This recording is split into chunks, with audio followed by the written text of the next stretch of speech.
I'm Jen. And I'm Jen. And I'm not Jen at all. This is Dog Dogs with Us.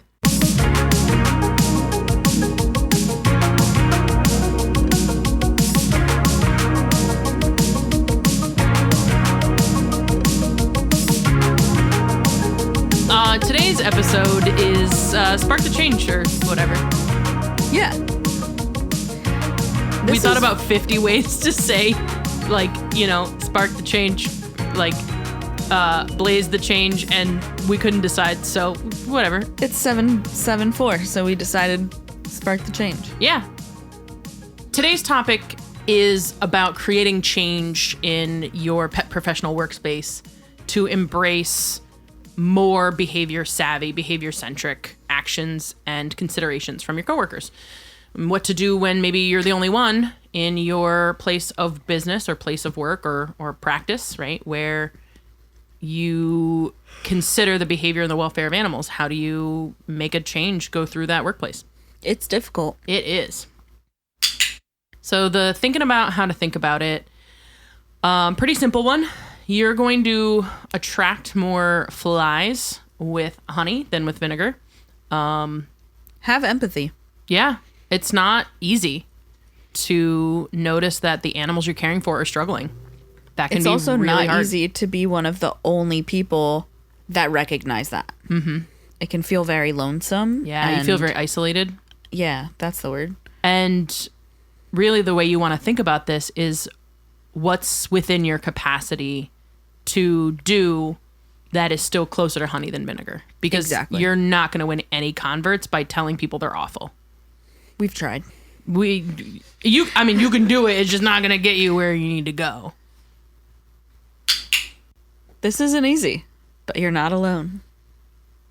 For sure. So for our vet med friends, you could connect with other people via maybe fear-free certifications and discussion boards. Low stress handling. Yeah, that's another one. That one I feel like gave me more benefit than fear-free, actually. Okay, yeah. Feel like it was more realistic. Mm-hmm. It also gave me more handling options. Yeah. I think the good thing that we kind of like pointed out when we were outlining was acknowledging people's kindnesses when you see it. Yeah. So if you notice a coworker did a good job, acknowledging that kindness can not only breed more of it, right? Because people do respond to positive reinforcement, but it can be a light post for that person that says, "Hey, I see you doing good. Yeah. Maybe we're on the same wavelength here." Hey, I noticed that after the triage, you put that patient back with its owner rather than putting it into a kennel. I think that was great. Yeah. I think that's really going to decrease that patient's stress level. Mm-hmm. Use appropriate language. That is the biggest piece of advice that I have. Mm-hmm. I have had to start over at many hospitals where I was one of the only people who knew anything about even just body language at that point, and using terms like spicy, mean, Angry. asshole, it's just not helpful. Right. It's not descriptive of the scenario that... It can be a comedic relief at times, Mm-hmm. but I only found it a comedic relief after I was sure that everyone knew what they were actually looking at. Yeah, it's better to joke when you know that everybody's on the same page and everybody is seeing the animal struggling for what it is. Also, keep in mind who's around you. You know, don't call a dog an asshole, obviously, while there's a client in the room. For sure. If there is a new assistant, don't talk about how mean this dog is and how they're holding spite towards you, because that is not real. Right. They have little listening ears, the same as toddlers, and they are going to pick up on those things and form their own like thoughts and opinions based on the things that you've said. Yeah. Because, correct me if I'm wrong, but an assistant level is kind of somebody's first vet med job.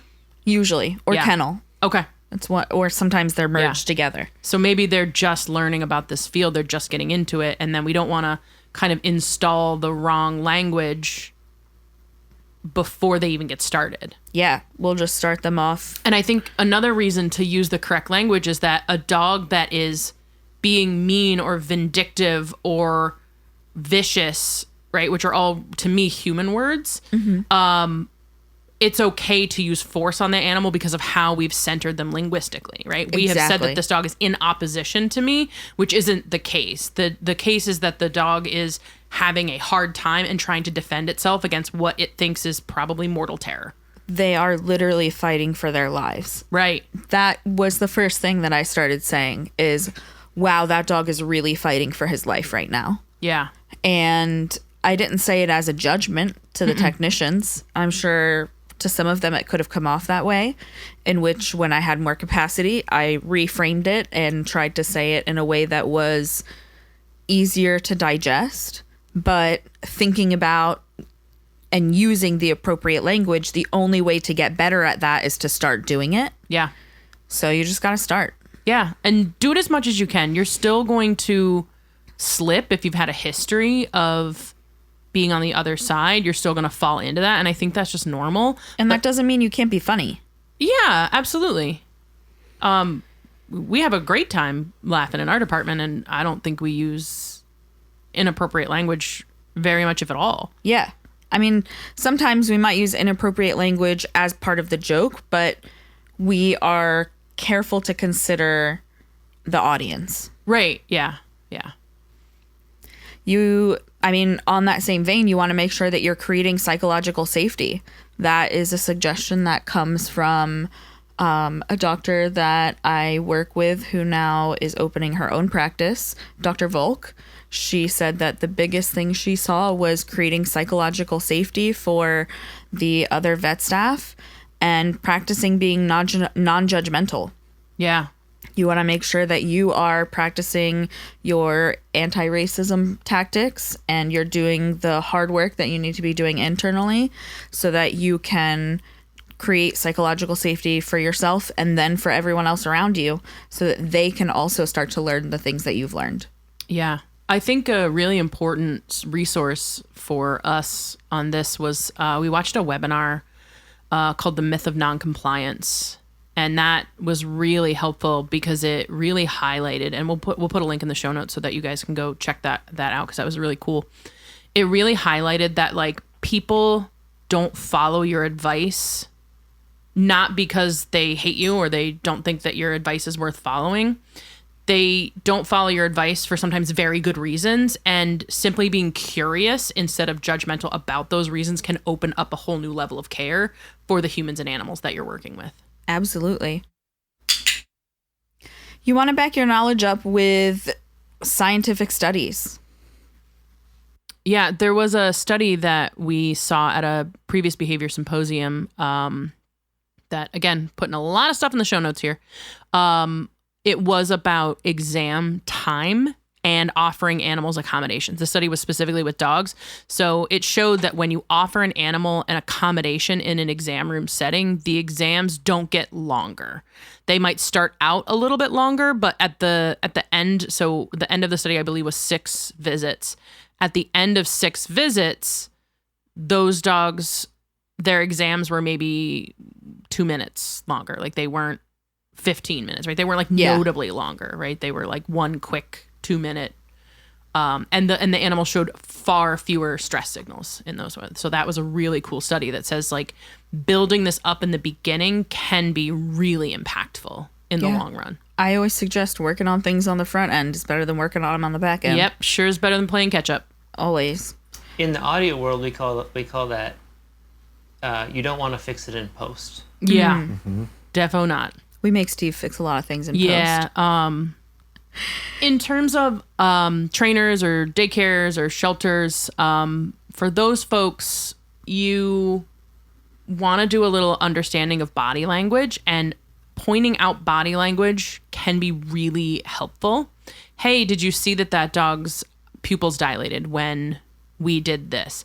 Hey, did you notice that hackles went up when we did this? Hey, did you notice that dog was stiff, right?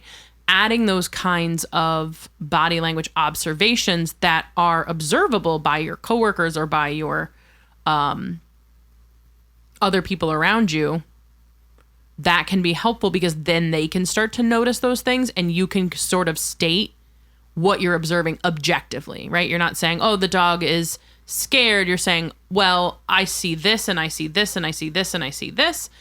This dog is reacting to something in the environment. Yeah, you want to make sure that you're pointing out the actual behavior that you're seeing rather than saying your judgments about what you're saying out loud. Like, if a dog is across the street at the end of its leash barking, you want to say, hey, that dog has stiff body posture. The ears are forward. It's barking with its mouth wide open. Its tail's straight up. It's not moving. It's very stiff. I think that dog is having some fear aggression right now, rather than saying, oh, that dog's just being reactive over there. We're just going to ignore that. Right. Listing it as an objective observation can be so much more helpful than telling a story. Or even, he hates us, so we're going to walk away. Right. Like, that doesn't even help the scenario. Or that's a bad dog, just blanket, labeling them that way, right? Yeah. So it's better to say, hey, I'm observing this about the animal than it is to say, here's the story I've made up. Exactly. I think there's a lot of times where we make up stories about why an animal is showing the behavior that they're showing, and the reality is that 99% of the time we can't actually know that that's true. Sure. You also want to build a community around yourself of supportive, like-minded people so that you can vent appropriately when needed. That way you have the ability to actually use language appropriately and you don't have to vent to your clients and stuff. Yeah. Finding a support community, whether that be online or whether that be in your area, finding other trainers or professionals that believe similarly to you, that can be a little challenging, but it's so worth it when you find it. Yeah, you want to make sure that we call it, sometimes we'll say this is a conversation that's vaulted, meaning this is in the vault, it doesn't leave it. Or some people will say, like, this is a safe space, meaning the things that we talk about right here, right now, do not leave this conversation. And this is a place for us to air our grievances so that we can feel a little bit better. Because when you commiserate with other people, you can let go some of that steam and be in a better place mentally so that you can take care of yourself and your clients easier. Mm-hmm. Yeah. I think that's a really good point. You gotta kind of get it out, or it's going to be harder and harder to have that empathy for people who aren't there yet. Absolutely. Because that, like, you have to recognize that nobody working in an animal position is there to do harm. And if they are, that's wild. Pretty much everybody who chooses to work with animals is there because they care about the animals. And socially, as humans, we are not socialized to say, what is this dog thinking and feeling? We are socialized to say, this dog will be subservient to me and this dog will do what I say, or else it is bad, it is a problem. Exactly. And so you can't do that unlearning for people. I feel like you just kind of have to do treat trails and lead them out of it, right? Exactly. So, like, pointing out those things that are obvious to them. Hey, did you see that dog's hackles go up when we entered the room? That's pretty wild. That's a big reaction from that dog. He must, have some big feelings. Yeah, he must have some big feelings. He must be really worried about us coming in there. Like, what can we do about that? Yeah. I want to tell the story about Bell Labs. How does Bell Labs fit into this?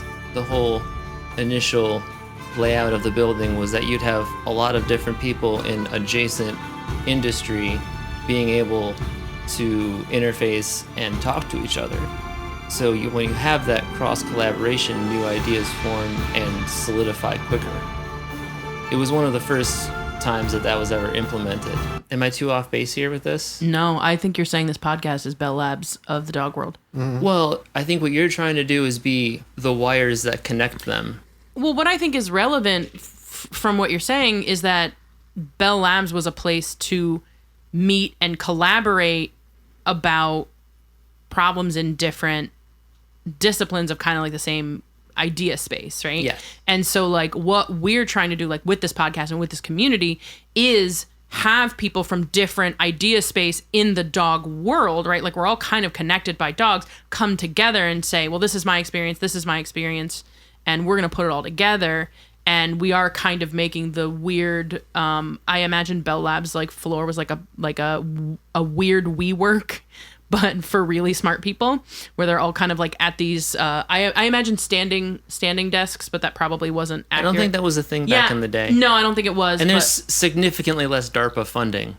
Yeah, I would say 100% less DARPA funding. Unless for this, I'm not gonna say no right now. I wouldn't say no to a little, just a taste, just a little bit, just a taste. Yeah. So I think like what you're saying is that bringing these fields together to collaborate can be part of the way that we bring about change. Exactly. In the practice, right? Because if trainers and vet techs started talking to one another, and other professionals as well, could we have more conversations happen, which really has happened at our meeting, me and Jen, right? Because I came in as a trainer, Jen was a vet tech and a behavior service, and so like bringing those ideas and experiences together and kind of mashing them around has led to like where we are now doing this podcast. Yeah. Amazing. Well, also, like, even the name of the show, it's bigger than just you two. Yeah. It's Talk Dogs with us. It's an invitation. Yeah, All it's an of invitation us. into the sphere. Yeah, for sure. Yeah, I think that's a good point. I think we should have a guest on someday. Yeah. Yeah, that's in the plans. Yeah, for sure. We just gotta, we're working on it. There's also a movie, I think you can get it on Netflix. I don't know. But it's called The Most Unknown, and they take these scientists and they're like, okay, you're a heart cardiologist scientist. Like that's your field of study. We're going to take you and we're going to put you with an astrophysicist. And you guys are going to talk about what the most unknown problem in your field is. And then the scientist outside of your discipline is going to be like, oh, heck, I do this in my job and it sounds like this in your job. Check it out. And then the astrophysicist goes to a marine biologist lab. Like they kind of, I don't remember the exact scientist, but like everybody's a pioneer in their niche tiny field, and they kind of ship them off to a field trip at another person's lab. And they're like, talk about your hardest problem, ready, go. And it is so cool to see that collaborate. And so like, I think there's definitely merit to that kind of thinking, like you were saying, where it's like, let's all talk about these problems and you might have a solution that I literally never thought of. Right. Yeah. And I think that's what makes this so cool. So finding that community for yourself, right, can be super fun. We don't have a big warehouse or a big laboratory that's been founded by DARPA, but we do have, this podcast, the internet. Yeah. And our version of that to do it. Yeah. Yeah. So come on in. Welcome. Open a window. I do have to say, when you first said Bell Labs, I wasn't sure if that was a place or an organization. Are there Labradors involved? It seems like not. It seems like think that there were this is a laboratory. Yeah. I would love to see an animation of that. Just a bunch of Labrador Bell retrievers walking around in lab coats. And they're all named Bell. With their science inventing the transistor. Yeah, there's Belle and Bella, just for... Oh my God. Get the bases covered. And bells. Yeah. Yep. Gotta have them all. So our top tips. Tip tops. So be curious about why something's happening, right? Why a dog is reacting away, why a person can't hear you when you point out body language. Then be curious about that. Ask questions. Being judgmental is just another version of telling yourself stories. And those stories aren't always true. Unfortunately, our brains are not good at telling us truthful stories sometimes. And so asking questions and being curious about stuff can make you just so much more open to possibilities. Sometimes even just realizing that you're being judgmental is the first step. Because it's not easy. It's not. It is not. you want to make sure that you're recognizing that this sort of outlook takes more energy. It takes more energy to see things from the perspective of each dog is an individual who has their own bodily autonomy, and that may contribute to naysayers. Yeah. You know? People that may be burnt out or struggling or having their own things going on at home may be more resistant to using some of their finite energy to changing their practice, right? This is hard emotional work, right? It's not an easy habit to get into. It's a worthwhile habit for sure. Like, I think so. Oh, yeah. And I think that, like, as a whole, pet industries are trending this way, but it does take energy. Yeah. It takes time. If you practice being curious about why things are happening, you will have to deal with fewer of the universe's life lessons where it's beating you over the head. That's true. That's what I've noticed. Yep. I get beat over the head a lot less now that I've practiced this. Thank you, universe. I hear you. I heard you. I got it. I'm practicing. Okay? We're working on it. We are a work in progress. In summary, it's not easy. You're right. It's a tough thing to do. So take your time, take space, and take care of yourself. Take care of yourself first. Make sure that you can perform to the best of your ability when you can. And, if you need to take breaks, you can take breaks. You don't have to go out there and try and convert somebody new every day. You can just be in your own little bubble for a minute. The world is your oyster. You can break it open whenever you want. And then you can just tie it shut and take a break and just... I don't know what I would do with an oyster. Me either. I try one every 5 years and I don't like them. I will not try them because every 5 years I forget just enough for somebody to go, no, but you haven't had this one. And I go, well, maybe this one will be different. And then me, a fool, has this neat slimy. It's just sea snot. I don't need that. I don't need that. Yeah. Nope. I think oysters belong alive in the ocean. And they can live out their whole lives there and die a natural death or until an otter eats them. Yep. I'll save the oysters for somebody else. Somebody else can have my life share of oysters. But the world is your oyster, so you can have all the oysters. Dang. Wow. What a great thought. They're all for you. Good night. They're all for you. Good night. Yep. Talk Dogs With Us is an informational podcast and not a substitute for qualified medical advice. Are you a pet professional or parent looking to learn more and challenge your current assumption about our pets? Then let's go on this journey together at our website, talkdogswithus.com. Give us a bark at Facebook and Instagram at Talk Dogs With Us. You can help keep the conversation going by subscribing to our Patreon. Art direction by Alex Oren, theme song and audio engineering by Stephen Rossblock. Check out more from him at stephenrossblock.com. Thanks for listening.